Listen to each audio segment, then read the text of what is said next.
So I got all these lights in, tested them out. We're just about to put the rock wool insulation in, and then we can sheetrock the ceiling. That'll be the first thing that we sheetrock in this house. Everything is all furred down. And when I did,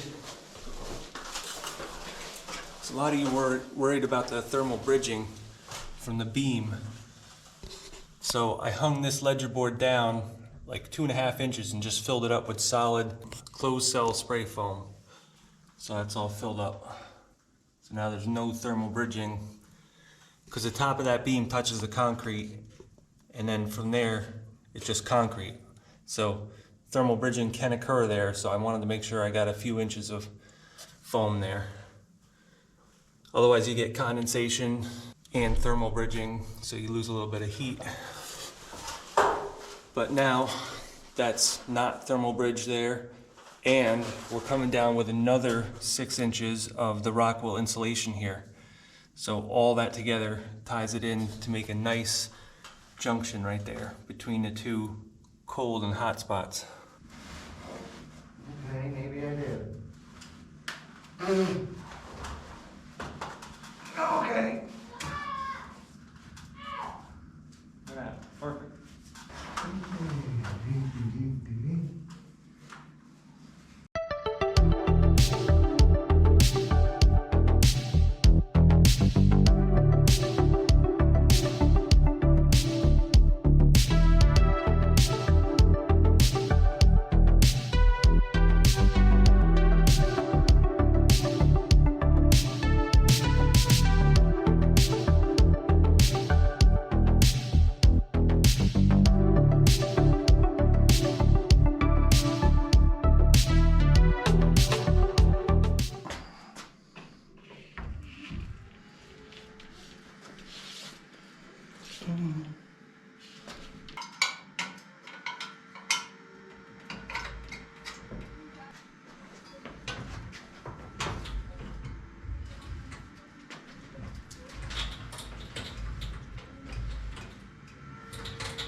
I don't know, I might have to chip off a little bit of this.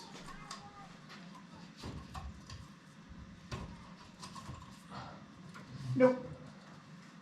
Good. Oh, the only thing.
So I did a skim coat on this whole side with Cementol, just from here over.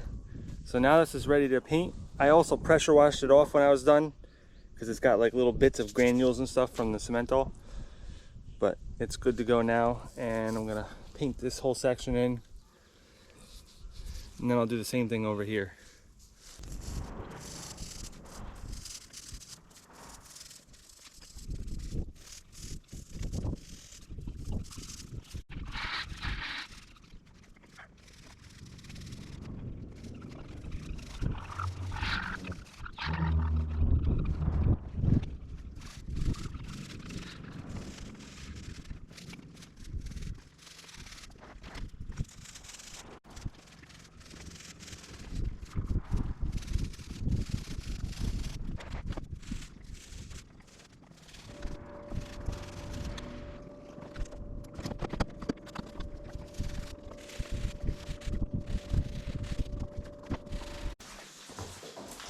Alright, so we got most of everything sheetrocked up here in the master bedroom as well as the bathroom. So this is all getting Durock and then tile. And then the beam's getting covered with wood. So the only thing I left open was that, because I still need to finish some ductwork in there. And then in here, the only thing that wasn't sheetrocked is that, because I just need to do some work there to that wall, and this beam needs some ductwork in there too. So that's what I'm gonna work on right now, is getting the ductwork in so I can get this all closed in. That way when I have these two rooms 100% complete, then I can start taping them. So right now, until the geothermal system is installed and the wall mount units installed over the doors for the air conditioning, I need to run this air conditioner in here to keep things cool as well as dehumidified. This unit is kind of neat because it exhausts the condensation through the vents. It doesn't actually have a drain port. It does have a drain port, but it's never used. I leave it open and it's never had a drop come out. So all the moisture from it comes out of the exhaust vent there. And so I have it piped in right here for right now, because that's really the only way to do it, other than go through that casement window, which then I have to block off the rest of the window. So we put it through this little cheek wall right here. And so I need to get that insulated up, and then I'll form some sort of duct there that can be filled in later on. And then that way that can be complete and I can tape it. And for this, I need to install my HRV vents. So I'm gonna have a supply and return going from there into this other room over here where the HRV is gonna be mounted right here. The ductwork is going to travel along that steel I-beam up there. So I need to get that installed. I need to get this HRV installed. This is the one I picked here. And this is a cold weather unit. They make two different ones. One is slightly more for a cold climate, and then the other is for more of a southern type of climate. So we're going to get that installed. I'm going to run 3-inch ducts over to here. And they have special dampers on the end that you can twist in and out to control the amount of flow. So once we get everything installed, we will test everything out and make sure we got the right amount of pressure in each room. And then I can close that up. And once I do that, I can start taping. See? What are you doing?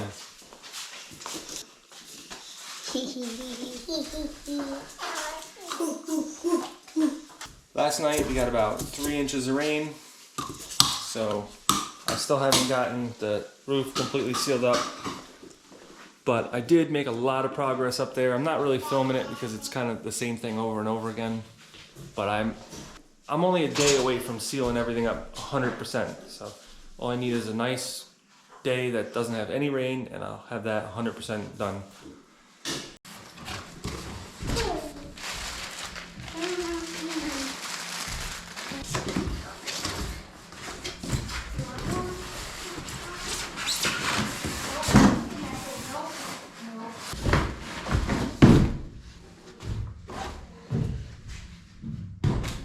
So the way that they have this unit configured, it's perfect for my application because the outside air supply and return is on this side, which is perfect because that's exactly what I'm doing here. And then my inside air supply and return is on the right side, which that's exactly what I need as well. And the way it's mounted is exactly like this. And all your controls are right here. So that's perfect, because there's a variety of ways this could have been configured. And I just kind of got lucky that this is exactly how it was configured. So up there in that little attic space, I'm gonna mount it right there on that wall.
This is the fresh air coming out, and it's going to be going into each room separately. So there's 3 rooms up here that needs to feed, and then I also want to Y off of it to go downstairs for the first floor, for the living room, kitchen, dining room area. So there's several ways you could do this, but I don't want to set up a main trunk line. I'm just going to do the Y method. I'm going to come off of it with the 4-inch pipe. You can actually come off of it with 6-inch pipe, but I don't see the advantage of doing that because it's bottleneck down to 4 inches here. So if it had a full 6-inch opening, I would have started out with a 6-inch trunk, and then I would have wired off of that with 4-inch. But since it's 4-inch, I'm going to start out at 4-inch and just keep Ying off. So I'll need 3 Ys right here. One is going to end up going directly that way, the other is directly this way, and then I'll do another Y that goes up and around to the master bedroom over there through that beam, and then I'll have another Y that goes underneath the beam into that area there, which is then going to go all the way downstairs and feed the fresh air for downstairs. And then for the return air, or like the stale air that's coming back in, I'm just going to go right to the middle area there in the hallway, and then it's going to Y off of there into the bathroom. So I'll have 2 return diffusers, one in the hallway and one in the bathroom, and then it'll also Y off from that area and go downstairs. So downstairs we'll have a supply and return, and then I'll have a supply in each room and a return in the middle there, and a return also in the bathroom. Sounds kind of complicated, but I've thought about it for a while, and that's what I want to do. Ideally, you could do a supply and return for each room individually, but I just don't see the need for that, because underneath the doors, there's always like an inch of space underneath the doors. Even if it's only a 1/2 inch, that's 1/2 inch times 3 feet. That's plenty of return from each room. The only downfall I see to that is the fact that it's going to take the cold air out of the room in the summertime, because it's going to be on the floor returning the air, so it'll take the coldest air out of the room and return it into the hallway. But at the same time, I don't have air conditioning in the hallway, so that's not the worst thing. So at first I thought I was gonna use hard duct for all of this. Everything was gonna be hard ducted. But when I went to the store and started pricing things out, it was another like $300 or $400 to do that.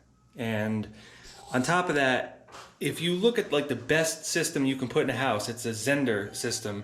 And they use a corrugated, flexible 2.5 inch pipe for each room, and it's more than enough. So the smallest duct that I'm gonna have in here is 3 inch, coming from here into the master bedroom. These two bedrooms are gonna be 4 inch. So I don't see it being a problem using all flexible duct. It'll start out with hard Ys and then it'll go down to flexible duct from there. It also keeps the noise down too, because if you've ever had ductwork that goes directly to a grill that's hard duct, you'll know that it's really noisy. But by putting it in at least a few feet of flexible ductwork, it makes it so it's much quieter.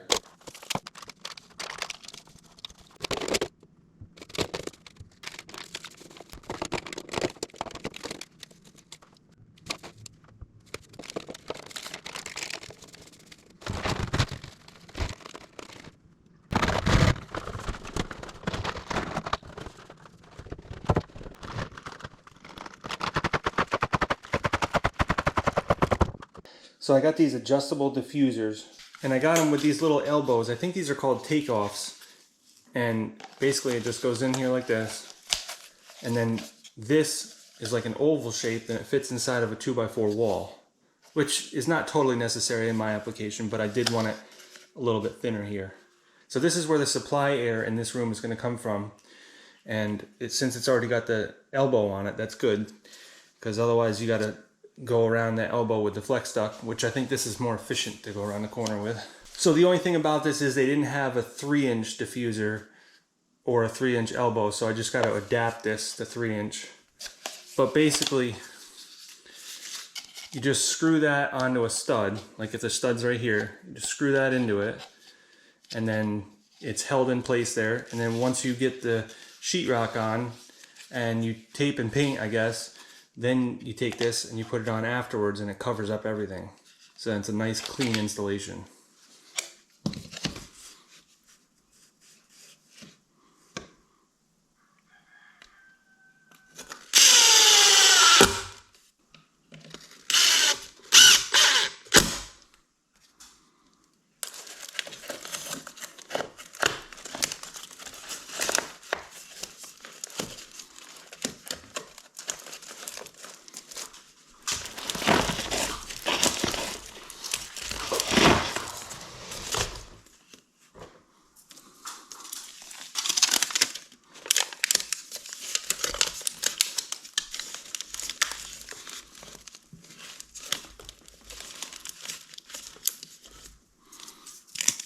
So that's all it took, and now I can close this up.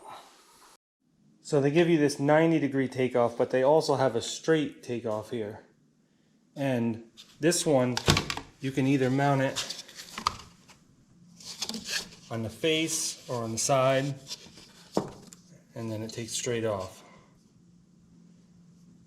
So I got a bunch of both of them because they're not that expensive, so I figured wherever I could use this, I'll use it, and wherever I use that, I'll use that. So I framed up a soffit, or I guess you could call it a chaseway, so I could put some of this ductwork in there. I also framed another chaseway right here, which is going to be below the ceiling. It drops down and it's just a little boxed out area. That's going to be my incoming fresh air into the system. So I'm going to bring an insulated 4-inch flexible pipe around here and out right there.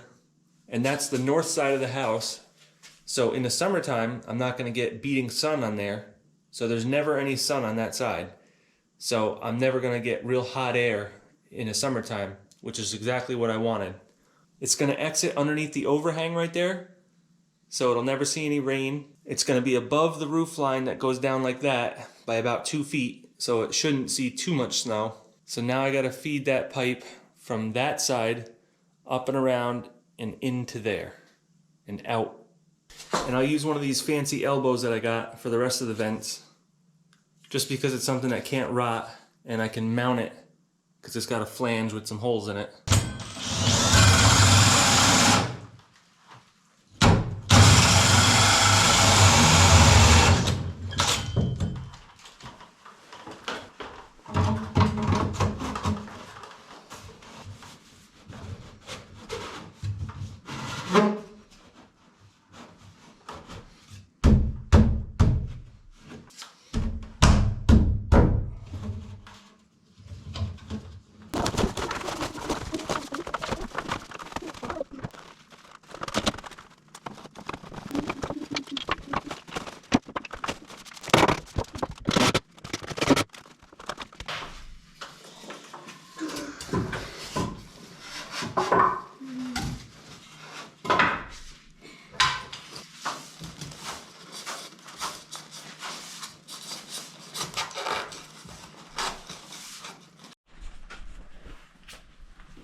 Watch out. You gotta take.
Alright, so this room's all sheetrocked in. So the next thing I'm gonna do is in the bathroom here.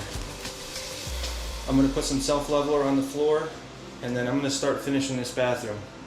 We'll set the tub, put the tiles on the floor, and then I can work on the surround around the tub and get this bathroom usable soon. I'm gonna use the spray foam to kind of cordon off areas so that the self-leveler doesn't seep out underneath the walls and stuff. Cordon off this area with the spray foam.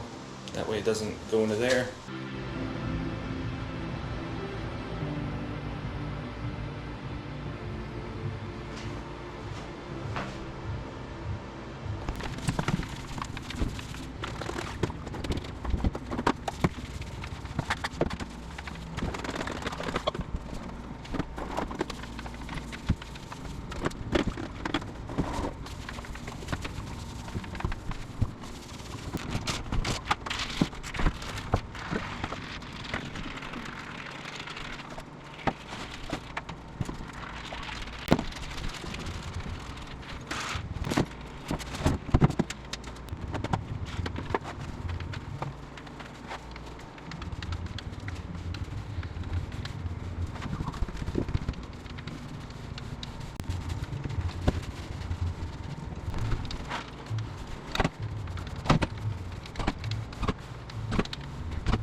Alright, so I'm ready to tile this bathroom, and I'm going to use an uncoupling membrane, which is this Dietra here, made by Schluter.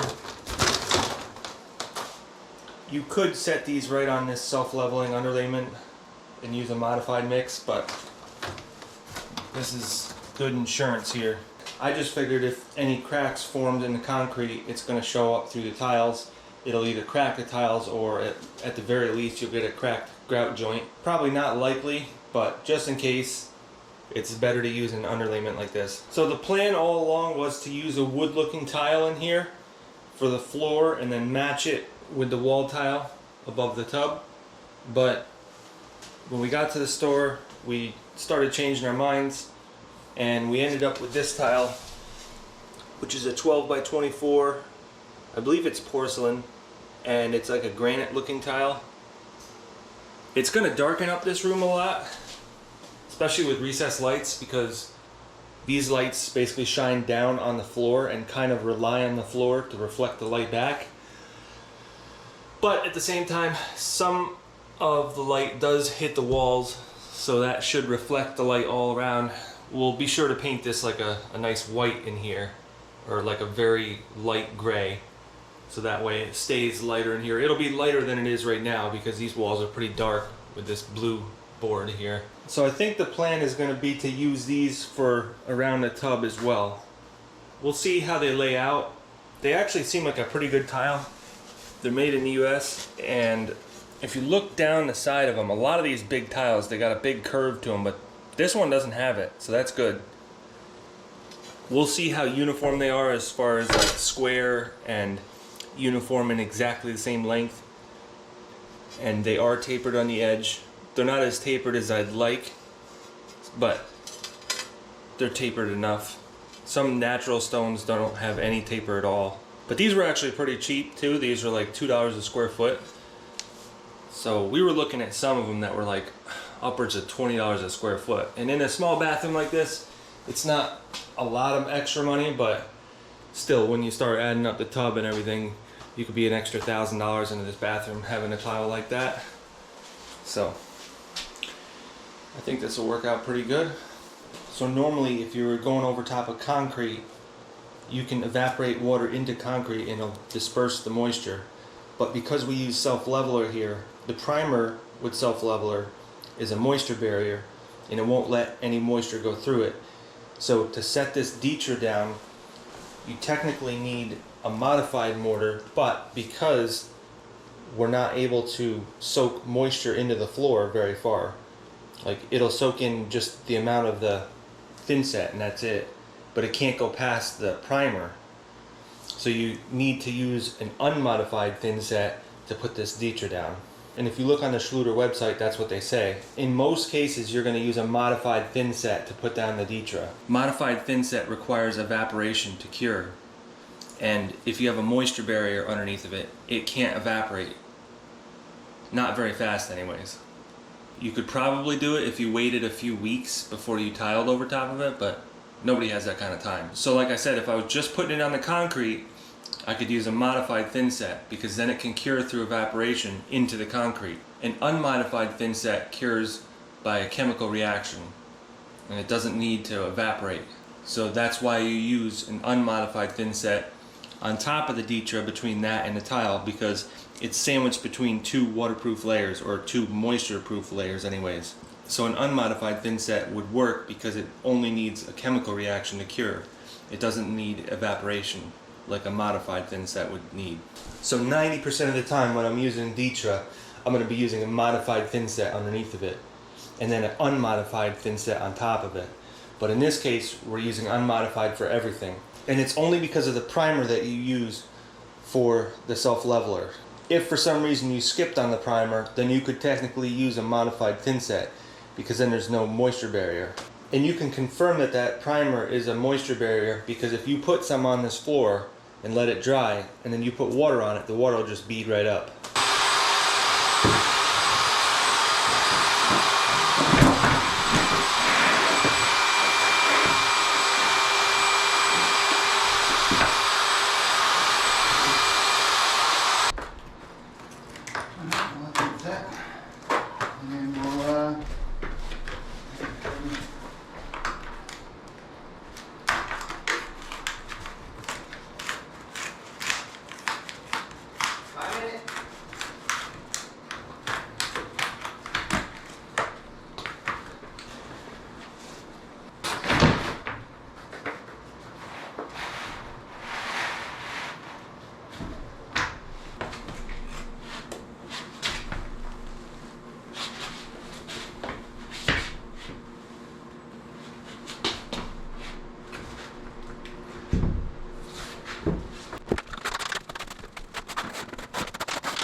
So if your tiles are perfectly flat, you can lay a 12 by 24 with a 50% overlap pattern. And these are almost perfect, but they're not quite. So I'm going to do a 33% overlap. So they're going to be a third.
All right, now you want to have some fun? Yeah. Yeah? All right, come here. I'll show you what you're gonna do. It's gonna be fun. Watch. You take this rubber hammer and you just go like this. Boom. Oh, that didn't work as well as I thought. All right. Boom. See? You gotta hit it like this though. Don't hit it like this. Hit it like this, okay? You always gotta hit it like this, and this, and this, okay? There, you do it. I'll pick them up.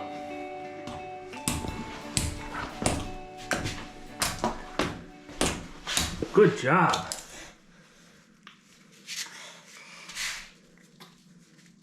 Hit it with the hammer. Nope, nope, you gotta hit it from the side. There you go. There you go. You got it. Give it one more little whack. What? Come on. What? There you go. See? That's how you gotta hit it. I actually did it. Yeah. All right, do some more. Oh, I actually did it. Yeah. Who's gonna have use that lid? There's a hole there. Oh, I actually did it. Yeah. Now I'll say, oh, yeah. Oh, yeah. I actually did it. Ooh. Okay, well I guess I'm pie, so I'm gonna go finish. Gotta take.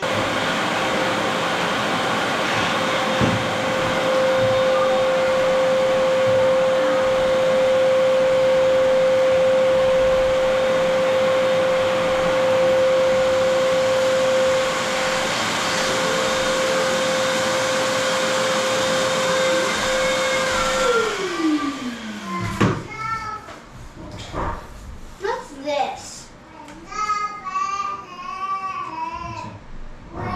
Take some. From the drill, the metal drill. Noah, you singing? We're recording? Yeah, that's recording.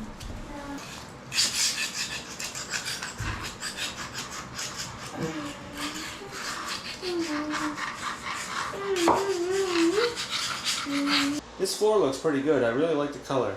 I like dark tiles. I remember when I was doing my first job with black tiles, and I didn't know what to think about them at first. But when I started laying them down, I realized that they are really nice. It'd be much nicer to have granite, but that's a lot more money and a lot more work. And then it's a lot of work to maintain it too, because any kind of natural stone like that needs to be sealed up. Whereas this never needs to be sealed up. And this grout never needs to be sealed up either. I've used this a lot of times and it works really well. And you never need to seal it.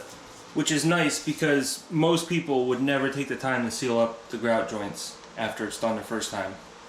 But you're supposed to do it every few years. So this grout is a charcoal color and it's kind of like an epoxy grout. I'm not sure if it's exactly like an epoxy, but it is very similar. They tell you to put it on and work in small sections because it dries really fast. You use a microfiber to take up any of the residual stuff.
Alright, so now that this floor is all done, the grout is dried, I'm going to set all of the backer boards for this tub surround. So I would never install one of those acrylic or fiberglass surrounds on my own house. So I'll be using 1/2-inch hardy backer board, and I'm going to do the non-waterproof version because I do have a waterproof version now.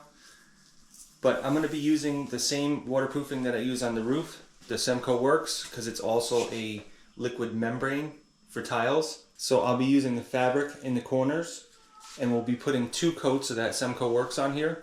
I'm going to be tiling that ledge right there, and I was going to tile the window jamb, but I decided instead of doing that, I'm going to do a PVC board on there. So it's going to be a 3/4 inch PVC board for the jamb, and then I'm also going to put like a 2-inch trim around the whole thing too.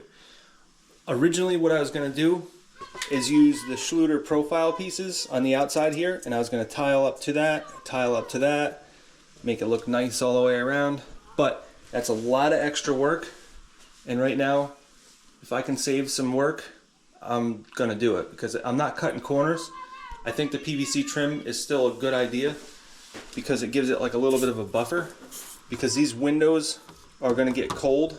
They're not super insulated on this part, so having the PVC trim up to it is going to help because it'll transfer the cold a lot less than a tile will. So that's one benefit to doing that. The other benefit is that I don't need to make a nice precise cut going up against the profiling on this edge, as well as this edge here, as well as this edge here, because everything's going to be shown, so there's not going to be any factory edges to go up against anything, so everything's going to have a cut on it. And I found with this tile, with the wet saw, even if you're cutting really slow, it leaves little chip marks on the end. Like that. It's really hard to avoid those. I don't know if it's just these tiles. I got a brand new blade on there. It's a good blade too. But these chip marks are everywhere. So that was one of the deciding factors when I decided to not do the tile in the jamb. And yes, if I had the tile in the jamb, I wouldn't have to do a trim on the outside, but putting that trim out of the PVC board is going to make it so much easier because all the cuts can be jagged going up to it, and it doesn't matter because it's getting covered with the PVC trim. So I'm going to extend the jamb out past the tile and then put 2 inches of trim on, just like you would have on a normal window. That way the cuts going up to it don't have to be perfect, going all the way around this window, which is really nice. That saves a lot of time. Not have to deal with the profile edging, not have to deal with the cuts. I know this sounds crazy, but this could save me almost a day worth of time, like at least 3/4 of a day of time, and it'll save a lot of frustration. I'm still not sure whether I'm going to put tile here on this ledge or try to get some one-piece like granite or something to put on there. I'd like to do that if they have something. If they have something that's wide enough, I'll put like a cap there that's made out of like a black granite. That'd be really nice. But I don't know if I can get something all one piece yet, so I'll have to see if I can. And that will also be a lot easier too, because I'll overhang that cap by like 1 inch over here. That way the cuts going underneath of it don't have to be perfect either. Because if I use tile here, then I got to use that edging. And then I got to have perfect cuts on this, and I got to have perfect cuts on this side too. So it would definitely make it a lot more streamlined if I don't have to do that. People always underestimate how much time it takes to do a nice surround. If you slap the tiles up, yeah, you can do it in a few hours, but you can't ever go back if you make a little mistake. Like lippage, or the cuts aren't perfect, or they're not lined up perfect, or the grout joints don't line up perfect. There's so many different things that you can mess up on a tile surround like this. Especially when you're using all different kinds of edging profiles on it too. I'm also going to put a glass door on this, so I need to put a 2x6 going right here to attach that to. That's my ductwork going downstairs for the first floor. That's going to be for the ERV, apply and return.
Alright, so I've never been sponsored by these guys, but this stuff works really well. Look at that screw hole right there. Just paint over it, and it's gone.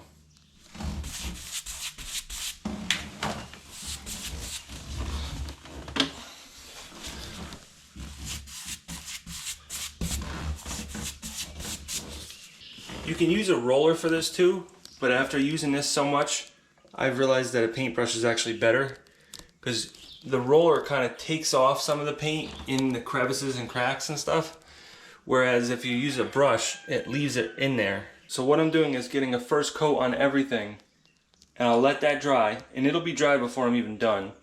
And then I'll take this fabric and I'll go over all the joints and cracks. Anything that's got to change a plane or just a joint in general will get the fabric. But I don't want to do that first, because this stuff dries so fast that when you put the paint on, by the time you get that rolled out and put it on it, it's already dry.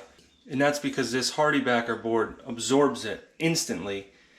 So it's better to put a first coat on, let that dry, and then when you do the second coat, you put the fabric on, and then it won't dry so quick. It still dries really quick, but not nearly as quick as when you first put it on. It literally dries in like 30 seconds when you put it on this cement board here. Any kind of porous material like that, like concrete or cement board or cementol. Anything that can absorb moisture, it instantly wicks it up and it dries it. Like this spot right here that I just did talking to you is already dry. It's not quite dry inside of that hole right there, but the outside is dry. Watch how quickly it dries. You can see it change color. So that part of it's already dry right there. This is still a little bit wet right here, but that's because it's over top of this, which was already dried. All the new stuff I just put on is already dry 30 seconds later. So you got to be careful with what you're doing, because it dries so fast that it'll mess you up if you're doing things wrong.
determine where to end this video. We got a lot of stuff done. Not a lot of stuff completed, but we did get a lot of stuff done. Right now upstairs, all we need to do is sheetrock the walls in this bedroom, the walls in the hallway, the ceiling here,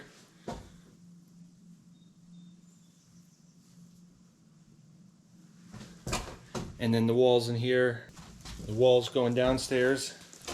Just a few little things here and there. Once we get all the sheetrocking done on the walls and ceilings, I'm gonna do a sheetrock return for the window jambs. And then on the bottom for the sill, I'm gonna do a wood sill with like an apron on it. So there's gonna be no trim around the windows, only around the doors. No baseboard either, except in the bathroom because there's tiles. The rest of the house right now is just gonna have a painted concrete floor. I'm gonna paint it like a grayish color, and I'm gonna tape right down to the floor so that there's no baseboard. The only reason I need baseboard in here is just because I got the tiles and I need to cover up the cuts. I still gotta install the 2 lights here. That'll make it look nice here. I did change my mind. I'm not gonna put tile in here anymore. What I'm actually gonna do is an epoxy shower. So if you guys have ever seen that, they're really neat. You make them out of foam. But that'll be for the next video. That's probably the very next video I'm gonna do next week, is do the epoxy walls in here. So I got a drain line run into that trap there for all of the ACs that I'm gonna have up there for the condensation. And then I also got Cat 6 cable run from the basement all the way up to there so I can put a nice router in there. And then I got lots of thermostat wires that go down to the basement. So in the next video, we're most likely gonna install those high wall ductless AC units, which also heat too, but I'm not gonna use them for heat. You can see I put insulation between the rooms. The only place I didn't put them in between is the closets, just because like in between a closet and the next room, you're gonna not only have one wall, but you're gonna have a door, plus you're gonna have clothes to dampen the sound. So there's really no point in putting insulation in the wall there, because you already have kind of a buffer for sound there. But any of the walls that are important, like this wall right here, going into the next room, we insulated that. And then from this room to the bathroom, we insulated that. And then there. So the important spots we insulated for sound. If there was just a single wall in between rooms. And you saw that we insulated the beams a lot on the top and sides of them, going down a few inches, so that there's no thermal bridging from the concrete to the beam in the wintertime. I did get the roof all sealed up, so there's no leaks at all anymore. I just have to finish painting those little sections of roof on both sides. I started to paint that one. And then I need to do the roof on the entranceway, and then the roof is done. But I've only been working on it for a few hours here and there, so it's not like it's been taking forever. One thing I also need to install that I haven't given much thought to until now is I need some makeup air for the dryer here. So because this house is so airtight, the ERV is not going to be able to handle the amount of air that I need for this dryer here. So what I'm going to do is run a 6-inch insulated duct from a closet that I'm going to build here for the washer and dryer. And on the top there's going to be a register going to a 6-inch duct, and it's going to go up and around. And then I need to box out an area going over here, and then I'll go into there, and somewhere's out there I'll poke through the wall with a 6-inch hole, or 7-inch or 8-inch maybe, for a 6-inch pipe. And then I can have some makeup air for this dryer, and I'll put like a damper on there that only turns on when the dryer's on, which I don't know exactly how I'm going to do that because the dryer is 240 and the damper is going to be 120. So I'll have to figure out some way to convert that so that when the dryer is on, the damper is off, and then vice versa.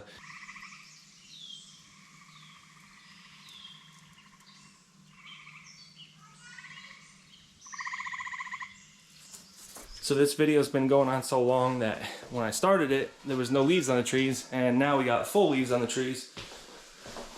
It's probably been a month and a half since I seen you guys in this house. So we've been working hard in this house, but it just takes a lot of time.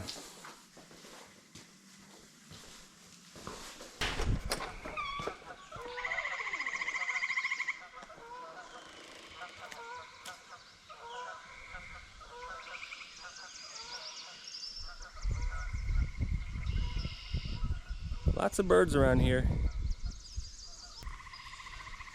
All kinds of critters making noises.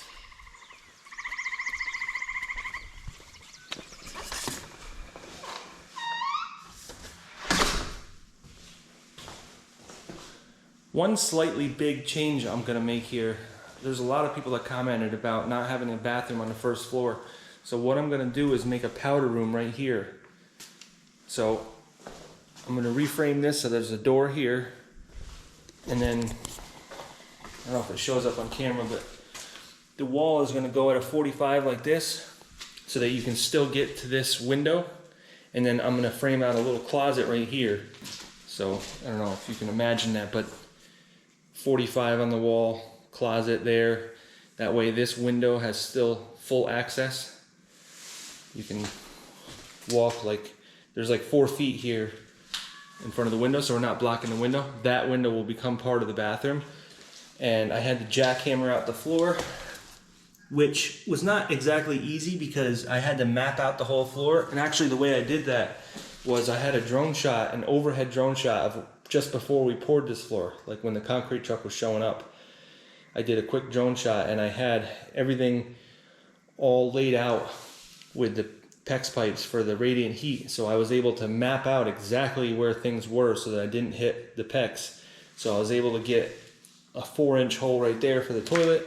And then I got another 2-inch or almost 3-inch hole for a 2-inch pipe coming up for the vent, as well as the drain for the sink, which is going to be over there. So it's just going to be sink, toilet, door, window. And then I got to reconfigure the recessed lights up here. So we're backtracking a few hours, but I think it's worth it to put another bathroom in here. And it would have been a lot easier to put the door right here, but I didn't really want the door here because the kitchen and the dining room is right here. So the door will be right here, which is behind another door right here, which I think I'm gonna do like a Dutch door here, where it's like a half door and then another half door on the top.